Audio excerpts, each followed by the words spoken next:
One's natural impulse is not to reach out and do things that are inappropriate. Exactly. They act on their thoughts. When they have an aggressive thought, they act on it. Now, no one's really made the connection with definitive crimes, but this aggressive behavior is described. It's less than 1%. 99% of people, when they have a head injury, they have problems with concentration or balance or inappropriate words. That's 99%. But 1% can have this rare act of aggression. And what about the drug use? His father says that he was using LSD. Would that compound the problem? Would that also, in any kind of long-term effect, have any kind of impact on his behavior or even perhaps his moral compass? Definitely would impact aggressive behavior. Many people say it plays in with morality, their sense of what's right, appropriate, or what limits are. But remember, they can test for that, and they can also look at the MRI when the person was injured back in this old accident and see whether or not there was any definitive brain injury.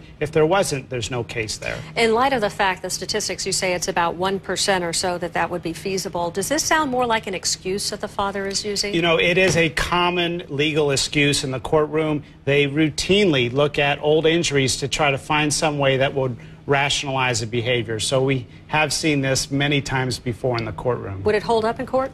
I don't think so. I think there's got to be a definitive injury on the MRI at the time of injury. Everyone gets an MRI when they come in with a head injury nowadays. Unless there's a discrete injury on that MRI, I don't think there's any case, unless a sympathetic jury could sort of imagine the situation. In light of the fact that the head injury happened a long time ago, he would have to dig up medical records and present those medical records? They would have to dig out from the archives that MRI when they were injured, and in fact they will do that because they are in the medical records But if he was department. never treated, they wouldn't have any record of it? Exactly.